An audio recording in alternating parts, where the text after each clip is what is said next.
Straight ahead on 12 News, back to work in New Hope. And I think this is a huge step, bringing the community together. With a show of support from officers and city officials around the Northwest Metro, plus helping college students relieve stress.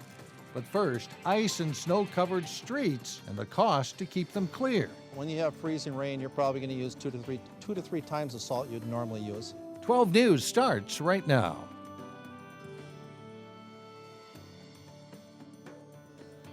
A layer of ice followed by snow is getting the blame for nearly 60 accidents before noon today on metro highways. It took workers several hours to clear a semi that rolled over and partially blocked traffic on Interstate 694 in Fridley.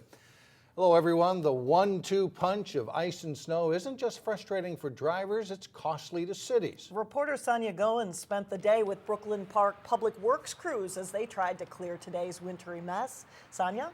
Now, Mike and Alex, the snow has stopped falling. It's just kind of windy and drizzly. I'm on a side street in Brooklyn Park. As you can see, the roads are still kind of messy. Now, this really isn't a big snowstorm, but it's causing some big-time problems.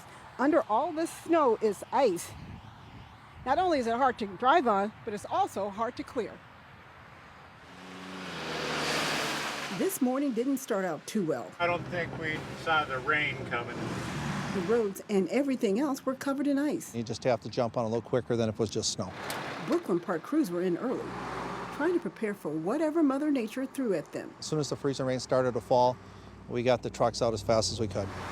Plow driver Rick Martin was up for the challenge. He loaded up his truck with salt and hit the roads. We try to stay on top of it, but sometimes you got so many roads to cover that you can't get to it all. After the freezing rain fell, the snow was next, making for a mushy mess. And that makes it a little bit hard to handle the conditions. Brooklyn Park crews have a big job on their hands. They have more than 260 miles of roads to clear. The ones that carry the most traffic and are within a quarter mile of everybody's house, those are the ones that get the focus on something like this. On days like this, they use more salt. When you have freezing rain, you're probably going to use two to three times the salt you'd normally use. That adds up to a lot of cold cash.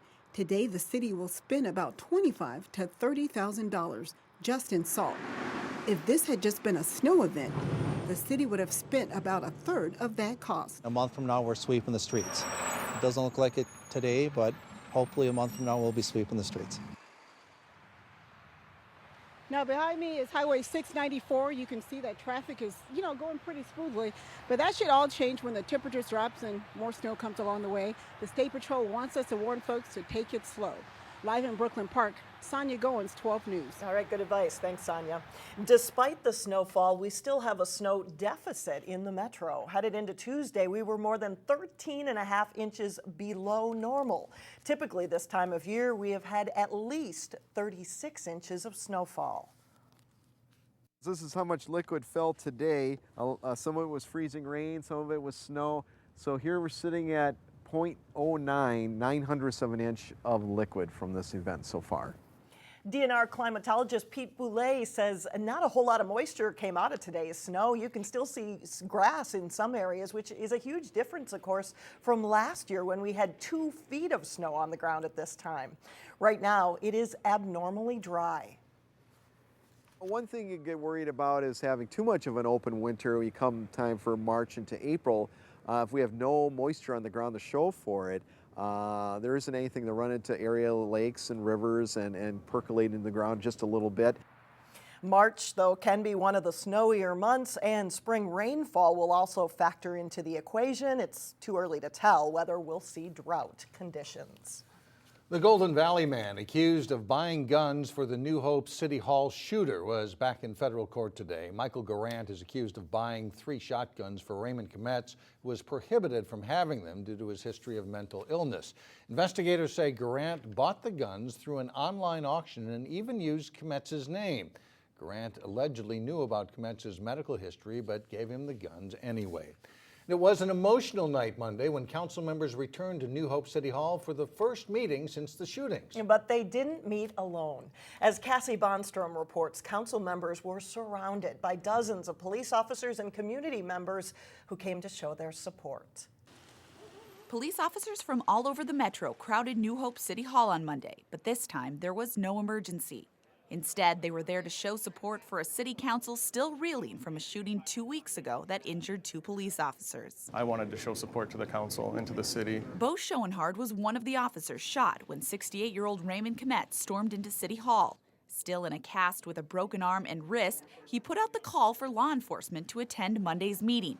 His brothers in blue from all over the metro answered. And I think this is a huge step, bringing the community together tonight and showing them that we're going to be here no matter what. City council members from nearby suburbs were also in attendance, including Golden Valley Mayor Shep Harris. Sending a strong message that, this has been a tragic incident, but we're not going to let it get in the way of us doing our work and doing the community service that we feel we need to do for our communities. The city took quick action after the shooting to remove any evidence of gunfire. A new glass door replaced the one shattered by gunshots. Holes on the projection screen from shotgun pellets were taped over.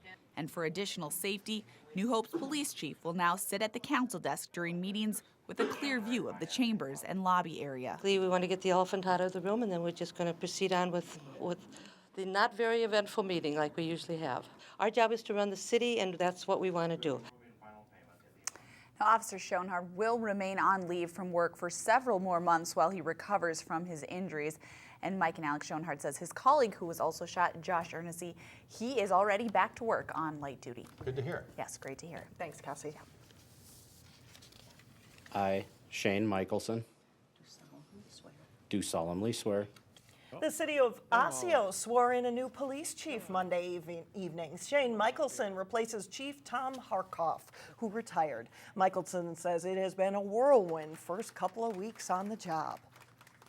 It's been a seamless transition, but still there's a lot of things that I didn't really know exactly what this entailed until you get into it. And it's been a great learning experience. I'm humbled by it. Everywhere I go, it's hard to hear the name chief come out of people's mouths. Not used to that yet, but we're getting there. Michelson has been a police officer for 17 years, including the last 10 years in Osseo. He's a husband and father of 4 children. He'll now oversee a staff of 15 officers. Michelson says one of his biggest goals as chief is establishing a citizens academy to allow the public to learn more about police work in Osseo.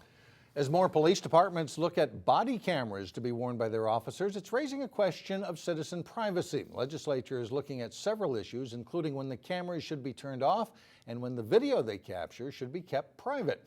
At a hearing today, Brooklyn Center Representative Deborah Hillstrom says she's concerned about the privacy of children. If children are just simply present, for example, at a domestic assault, and they are not going to be harmed if their faces are disclosed, I believe current law does not protect their faces, and under current law, that video would have to be disclosed without blurring out their faces. One proposal before lawmakers would make nearly all footage shot by body cameras private. Others say most videos should be public to allow for transparency of police activity. At North Hennepin Community College, the goal this week is to de-stress. It's Mental Health and Wellness Week at the school. Students can try yoga, get a massage, or learn how different foods affect their mood. There's also speakers on addressing the stigma of mental illness. College is a time where a lot of students have a lot of stress in their life, and they experience lots of mental illness just because of that stress that's involved in their life and life circumstances. So it's really important that they know that there are resources that can help them. The public is also invited to attend the various events, including a discussion Wednesday at 6:30 in the evening involving mental health experts at North Hennepin Center for Business and Technology. Coming up, local dentists do their best to help kids take care of their teeth. And then later in sports, the Maple Grove girls hockey team gets set for a section semifinal matchup against Wayzata. But first, after the snow comes the cold. Temperatures are expected to sink below 0 on Wednesday. The #1 chronic illness among children is dental disease. And that includes cavities and gum disease, but trying to treat those conditions without insurance can be costly. As Delane Cleveland reports in today's Health Check, there's a program that parents can take advantage of to ensure their kids get the dental care they need. The dental need amongst children is very widespread. Saturday morning in Golden Valley, dentists were hard at work with drills, suction machines, and all of the other necessary tools to clean and fix teeth. But he also has a cavity up here. On this busy day, every one of these professionals at Bassett Creek Dental did this work strictly on a volunteer basis. We have approximately 20 to 25 volunteers here in our office. We're going to see between 35 to 40 kids over our half day. I'm going to lean the chair back now. This is one of 200 clinics across Minnesota taking part in an annual event called Give Kids a Smile, where children whose families can't afford or access quality dental care receive that care free of charge. It is not the solution, but it definitely has an impact amongst the kids in our state. It also has an impact on parents such as Vanessa Padua Evans. Presently, I'm a graduate student and my husband's a chef, so financially it helps. How you doing? She brought in her 5.5-year-old daughter Margot for her first ever visit to the dentist. Kind of rinse right away. And it turned out to be quite the memorable trip. Going to the dentist for the first time and then saying, oh, well, you have your permanent molars, let's seal that. You have 2 cavities, let's fix that. She's like, it can be overwhelming, yes. For these dental professionals, it's all in a day's work. What should I do about that? Yet that work also includes an educational component about preventive care. So we do spend a fair amount of time on oral hygiene instruction, tips in terms of diet, and things that they do on a daily basis to help maintain themselves and improve their dental health in the future. In the future, Padua Evans hopes to have dental insurance, but if not, she'll look to come back here again next year. I'm super grateful. I just think it's incredible. In Golden Valley, Delane Cleveland, 12 News. Coming up, one way to brighten the view on Plymouth city streets. But first in sports, an overtime thriller in boys basketball between Maple Grove and Eden Prairie. John Jacobson is in next. Maple Grove's boys basketball team has played well against a pretty tough schedule this winter. The Crimson faced a good test Monday against Eden Prairie. Highlights from this one at Osseo Junior High. Brad Davison delivers a nice pass to Jack Hutchison on the baseline cut for 2. And then Davison zipping the pass underneath to Coyote Awashika for the hoop. But Eden Prairie builds a lead. Ryan Jacobus shakes the deep end, scores on the reverse layup, and it's 26-19 Eagles. Maple Grove chips away at that lead. Tuan Pickford drives, scores, and it's a 1-point Eden Prairie lead at halftime. Second half goes back and forth. Josh Lanazza getting the dunk for the Eagles. Reed Nico answers with a big flush for the Crimson and a 47-40 Crimson lead. Eden Prairie uses the long ball. They keep it close. Jacobs hitting the long three-pointer from beyond the arc. Game goes to OT, tied at 59. Pickford will come around a screen and hits a jumper for Maple Grove early in overtime. And despite the seal clap by the Eden Prairie fans, Davison is 4 for 4 from the line in the extra time. Maple Grove wins 69-62. Gives us a lot of confidence to roll into sections with.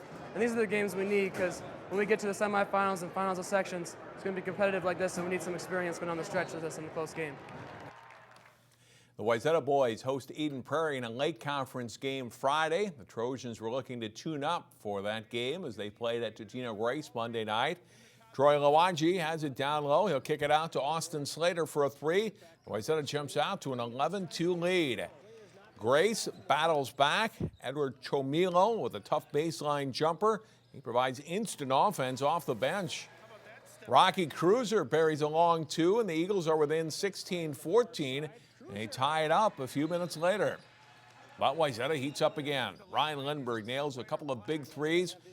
And Coach Brian Schnettler's team is up 28-21 at halftime. After the Eagles close within 4, Wayzata pulls away. Jack Sawada sinks a 3 from the right side. And then he's the trailer in transition and pops in another. Sawada hits 3 in a row from beyond the arc and scores a team-high 18 points. Johnny Benninga drives for 2 of his 14 points, and Wayzata wins to improve to 17-6. Divisional play is complete in Northwest Suburban Conference boys hockey. The teams are playing crossover games late in the season. West Division runner-up Osseo hosting Champlin Park. Second period, game tied at 1. The Oilers have to work for this one. Cameron Perna the shot. Mason Hodala a rebound try before Rudy Alexander puts it away. And it's 2-1 Osseo. Still in the second, and the Orioles get another. Honnola sliding the pass to Ben Christopherson, who scores to make it a 3-1 game. Trailing 4-1, the Rebels regroup in the third. Nicholas Bateman's shot rings off the goalpost, but Ryan Ingram is there to stuff the rebound home, and it's a 4-2 game. Then a 2-on-1 rush here for the Rebels, but Orioles goalie Derek Linderholm makes the stop on Anthony Toberman. At the other end, the Orioles help put this game away. Honnola gets another assist, feeding Alexander in front for the shot and goal. Osseo wins 5-3. The Orioles are at Maple Grove on Thursday. Maple Grove's girls hockey team has had an outstanding season. They hope to make the state tournament for the first time. Maple Grove, the number 2 seed in Section 6AA, is getting set to face number 3 seed Wayzata in the section semifinals Wednesday night. That's after an 8-1 win in the quarterfinals against North Metro Saturday. It's a good feeling to still be playing while many teams have been eliminated. Yeah, it's always a good time to be around and playing hockey right now, and definitely making it past the first game was really good for us. And, you know, now we just got to keep playing our game and hopefully we can move on.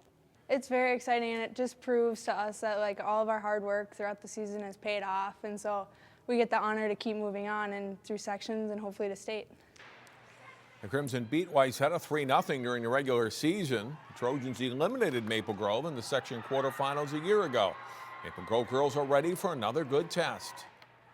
They're a pretty good team, but I definitely feel like we could beat them. We were missing a few of our better players. When we did play them the first time, they were missing one of theirs too, but I feel like that we can come out and win. And here's the schedule in Section 6AA. Hopkins meets Minnetonka at 5:30 Wednesday in the first semifinal, followed by Wayzata and Maple Grove at 7:30, both games at Parade Ice Garden in Minneapolis. Should be some good hockey down there. All right, thanks a lot, John. Thank you, John. Still ahead on 12 News, a call for artists in Plymouth. How artists can even win a cash prize when we come back. If you have a knack for art, here's a way to get your work seen and possibly win a cash prize. Plymouth is putting out a call for artists to take part in the Primavera Art Show. Winning artwork will be on display in April at the Plymouth Creek Center. Cash prizes go up to $200. And they're also looking for artists who can help add some color to the city streets. The Street Lamp Banner Competition is underway at the same time. Winning banners will hang from light poles in downtown Plymouth, and you must enter by February 26th at Plymouth City Hall. But that's a pretty good showplace for your artwork, right? Yeah, not bad. And obviously, those are pictures from previous years, but they have some pretty talented folks over there. That's right. Calling more artists, Yes, right? that's right. Thanks so much for joining us. We'll see you here tomorrow beginning at 4.